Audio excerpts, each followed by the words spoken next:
Okay. So the topic tonight is be an example of recovery, and our first speaker of this evening is going to be Medina.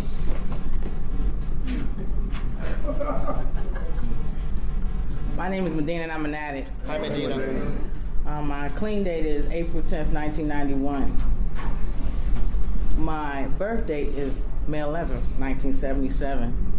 I came into Narcotics Anonymous at the age of 14. My home group is the Getting Real group of Statesboro, Georgia. We have 6 meetings a week at 6:30 p.m.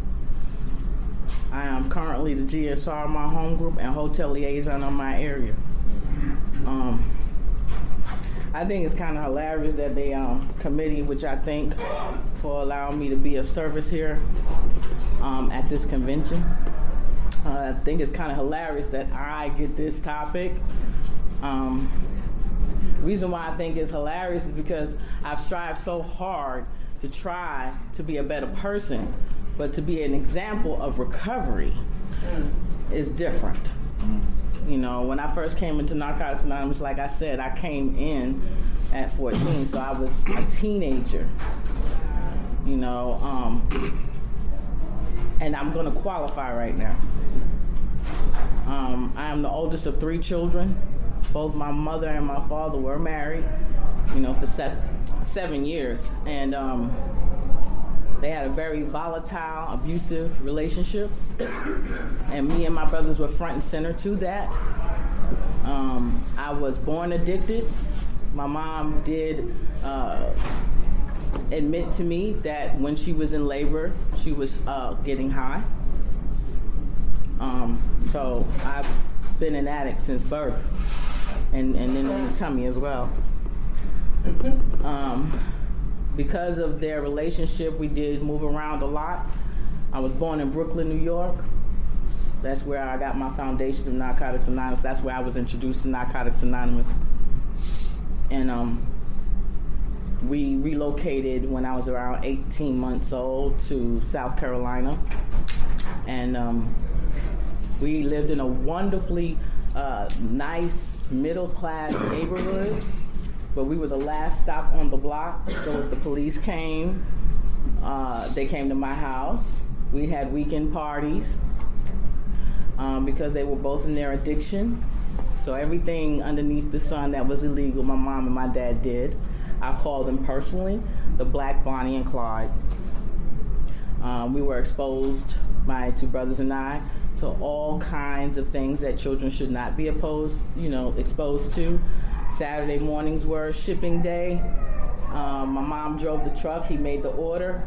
So on any given Saturday, I was right there while they were preparing to do what they do. And because of their volatile relationship, they did work, and but they also carried a lot of the behavior associated with addiction wherever they went. And once my mom decided that she did not want to be a part of that marriage, and she decided that she was going to return to New York, she grabbed us up with some clothes and headed to the bus station. During the time in which they were doing what they were doing and they were married and we were there, I was also getting high. And I'm being honest. I like to use the word transparent. You know, and the behavior that they distributed with one another, they exchanged with one another, I began to exhibit the same behaviors, not knowing that I was doing that. You know, so when we relocated and they separated, you know, at the corner of the hospital I was born, he went to Bed-Stuy, she went to Crown Heights, and they were very much in the grip of their disease. I was in school and would frequently get kicked out, get into fights, and because of their relationship and who they were, we were not accepted to my blood family. We were the quote-unquote black sheep of the family. Even though my blood relatives were very much drama-filled folk too, you know, they kept a lot of stuff going on. So it just seemed like we just geographically relocated to another ward. And she also, on the day that we left South Carolina, was tipped off because the children's authorities were going to descend and take us away. So when we got to New York, it took some time, but we ended up getting put into the system. And for years, we were in and out of foster care. And that was another ward as well, because I'm not trying to, downplay that there are not good foster homes. I'm just saying this is my experience, strength, and hope. I was the maid. I was beat. I used to hide my brothers underneath the bed so that they wouldn't be violated. So I always was in that parent-child role where I was the one that would maintain the family. So when we were in foster care, I proceeded to do the same. Never mind the fact that I forgot or didn't get a chance to really be a little girl. So that went on until I was around about 8. And my grandmother decided that she would take me in. I was in the grips of my disease because I was stealing her medicine and her money. It's kind of hard sometimes when you talk about these things because it brings up the feelings. Doesn't mean that I haven't moved on. I've done extensive step work with my sponsor.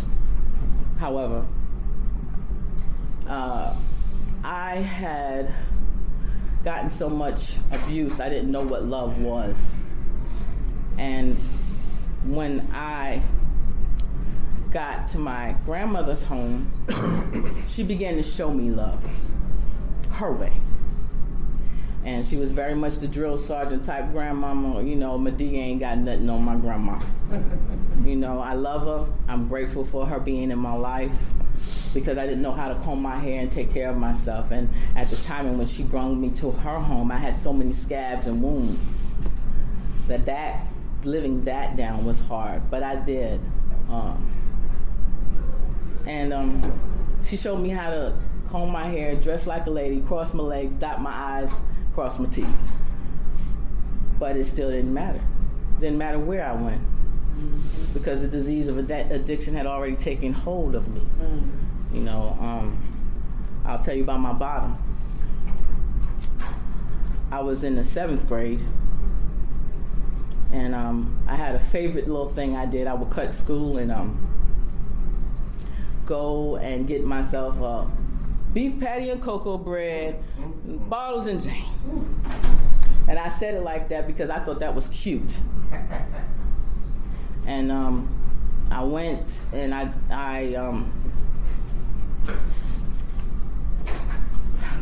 did that for a while, and that was a bad year. I got raped 3 times in 1 year. And my mom had finally got us back. She had decided to go get herself together, get into some recovery, this time for real. So we didn't have babysitters. So everywhere she went, I had to go.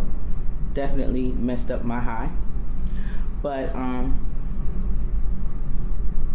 I tried to come up with ideas every day, like I call it like Wile E. Coyote. Every day I had a plan of how I was going to kill myself. I tried cutting myself because I felt that if I cut myself, I could cut the dirt that I felt was in my soul out. I thought that if I drank bleach, that I would cleanse my soul because it's a multi-purpose cleaner. Mm-hmm. And the last day that I used, which was April 9th, 1991, I don't count that day, I count the next day because that is the full day of no use. And I had tore up my room looking for my last. I had a cat, and I thought the cat took it, so I tried to kill my cat. Talk about the insanity. And I remember being on my knees and looking under the bed, thinking that there was something under there. And it finally hit me. And when I say it, I had a rush of a feeling, and I started crying uncontrollably and shaking. And I just said, please help me. I believe in good orderly direction. So when I said that, I said, God, please help me. And since my mom was already in recovery, it was like, I want to say a little more, little less, 20 people in my living room at the time, and I'm locked up in my room. So as soon as I said the words, I recall a knock at my door. It was my uncle, and this guy's like 6-something, big dude. And I'm like scared to death, because it was like one of those police bangings. And he was like, come on, let's go to a meeting. So I went, and I finally was like, I was really at that point where I couldn't anymore, because I had failed at trying to kill myself. I had failed at all the things that I tried to do on a daily basis to kill myself. And I was in treatment. The treatment that I went to was a mandated treatment that my mom had got mandated to, which was a drug prevention program for children, after school program, and she went to the day treatment. And so I had a counselor. So the very next business day, I go into my counselor, and I'm telling my counselor what's going on. I mean, I pour my whole heart out,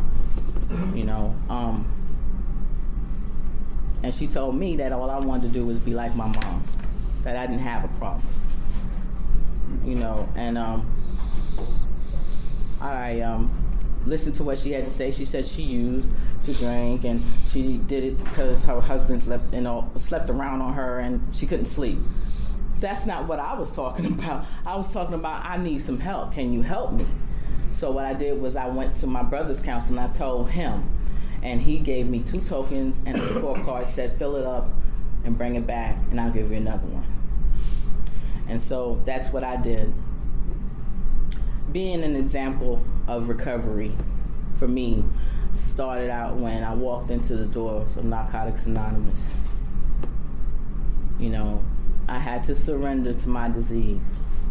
I had to accept who I had become, and that was hard because I was 14, everybody was older, and I've had people tell me, oh, you don't belong here. I've had women, I'm trying to get up enough courage to ask for a sponsor, and the lady tell me, you remind me of my daughter. Or they was just plain old scared of even talking to me, but I wouldn't give up. I was that desperate. And so I kept coming back, and I kept bugging them ladies until somebody agreed to sponsor me.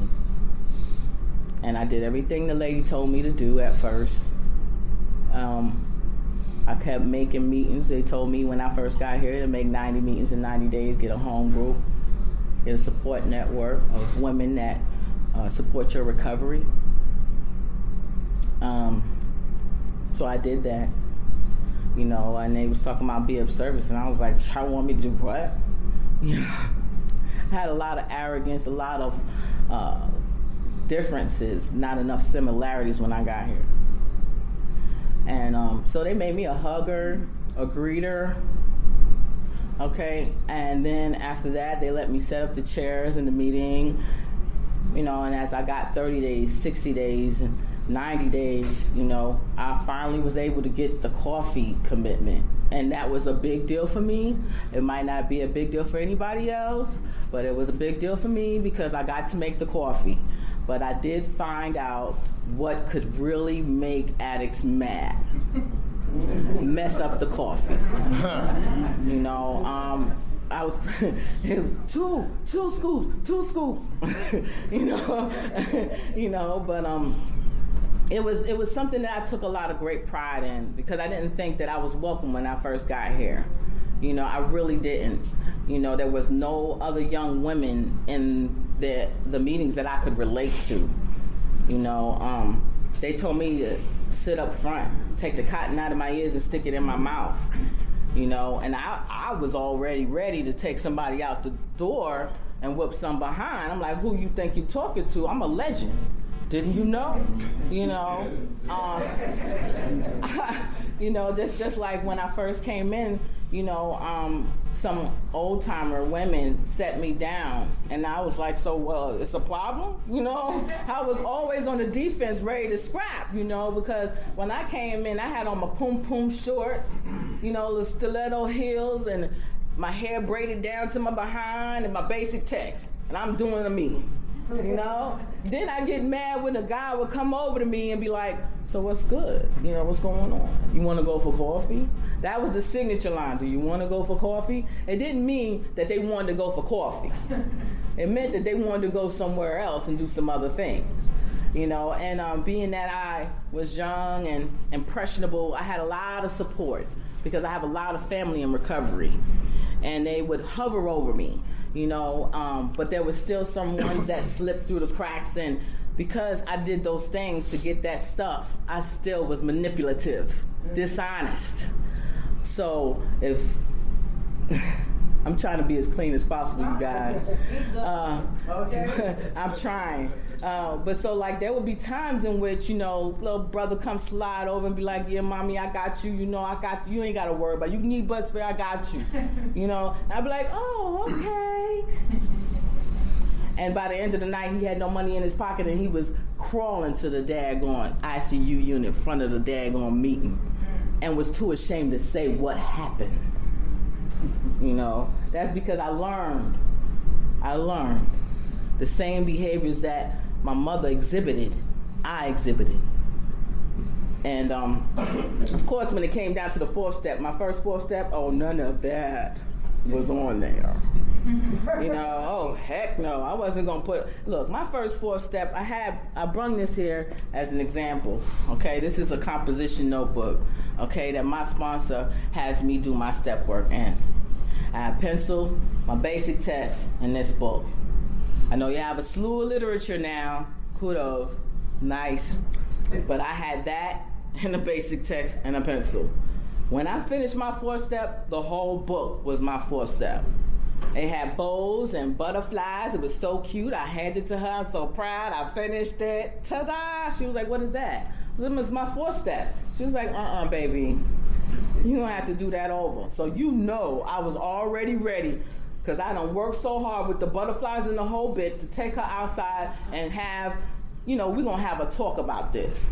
You know, I wanted to beat her behind. You know, and she explained to me that this is an inventory of what I did. You know, I was like, but it was them, it was their fault. I was blaming everybody, my mom, my dad, everybody. And never ever looking at the fact that it was me. Ain't nobody put a gun in my head and tell me I had to use. Ain't nobody told me to go out there and trick on the corner. Ain't nobody told me to manipulate that man that looked all nouveau riche because he just got his welfare check in the meeting and said hi. Nobody told me that was incorrect except for the women in Narcotics Anonymous. They sat me down, they explained to me, what's the difference between you and the lady across the street on the corner? I said, I'm in recovery. No, Bill, you're doing the same thing she doing. The same thing. You don't have to live like that no more, you know? And then they started critiquing what I wore. It was like, maybe if you covered up your behind, you won't get so much attention. You can focus on your step work. But what? You know, because again, defensive, ready to fight, you know. And so that's what I was like, you know, who are you to tell me what to do? And I want to explain to you, when I am speaking this way, that's not how I spoke then. So I've cleaned up. I've learned vocabulary, because not only did I have the basic text of my composition book, but I also had a dictionary, because the use of the language that was out in the streets is not what I needed to be using in here. You know, I was unhealthy, sick, twisted, miserable for a very long time. I remember somebody telling me once, I don't want to do the steps, it's so hard. Listen, for me, I had no choice. Okay, I had to do my steps. I had to make meetings. I had to go to treatment. I had to go to high school. You know, I did all of that. I remember my first 2 years, I had a cast from my hip to my ankle. I did not miss one day of a meeting. Not one day did I miss. Even if I didn't feel like going, I was in a meeting. You know, so even if I had that sick, twisted behavior of talking to people any old kind of way or acting out, I still was showing up. You know, I remember someone telling me, you got to crawl before you walk. I hobbled. It was 5 flights of stairs in my high school with no elevator. I went to school, didn't miss a day. Had perfect attendance. My grades might not be all good, but I had perfect attendance, you know. As far as learning how to treat people in Narcotics Anonymous, that was the groundwork of how I treated myself, how I treated others outside of Narcotics Anonymous. You know, because I couldn't carry a conversation. Because I don't know about anybody else, but when you're talking to the dope man, you're not having a long theoretical conversation, you know? And you surely ain't using perfect diction and pronunciating your words. You know, so needless to say, I took my time in learning how to be a better woman. You know, the kind of step work I do is stuff like 4-step relationships. A 4-step on the relationship section. Because, you know, we skimmed through it in the step working guide. But I actually did a 4th step on relationships because I had a problem with relating shit. Okay? Not having relationships. I like you, you look cute, we get together, we good. That's relating shit. I got issues, you got issues, we swap stories and look, we good.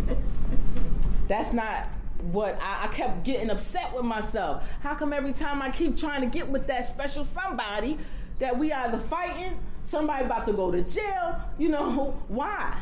And it was because I was doing the same things, expecting different results. Okay? And I had to turn my will and my life over to care of my high power. As I understand, and that was another issue. I couldn't figure out what that whole thing was. High power. You know, so they said, you know, keep it simple. Stupid. Not silly, not sugar, not sweetie. Stupid. Okay? And I had to narrow my search. Because I'm going to these meetings and I'm feeling the love now, you know, real love, because it was not identifiable to me. I didn't know what love was. I didn't know what it looked like, you know, and so the chair in the meeting that I sat in was my higher power. Because, see, my higher power does for me what I cannot do for myself. If I sit in that chair, I get a message of recovery. You know, I may get some other messages because sometimes people spew in meetings instead of calling a sponsor. I was one of those folks too. He done hurt me, Pat. Really? Call your sponsor. Not everything is meant for the meeting. I had to learn that one. You know, coming into meetings and expecting that I'm going to get a whole bunch of sympathy because I lost my job. Hey, it's a part of life on life's terms. I got put out of my house. Evicted, bankrupt, man, I battled cancer twice. Still showing up at meetings. You know, it's about living the program of Narcotics Anonymous. About not just reading the spiritual principles, understanding the spiritual principles, and then applying the spiritual principles in all my behavior. Because, see, my problem was that you pissed me off, I'm going to hold this resentment till doomsday, you know, and every time I see you, I'm like 2 seconds from knocking your head off. Now, see, that's tampering with my spirituality. What kind of spiritual practicing I'm doing if I'm trying to, you know, knock this person out, you know? Or somebody calls me up and say, you know, we might need to do a 12-step call. It's rare now, but we did it on a regular basis.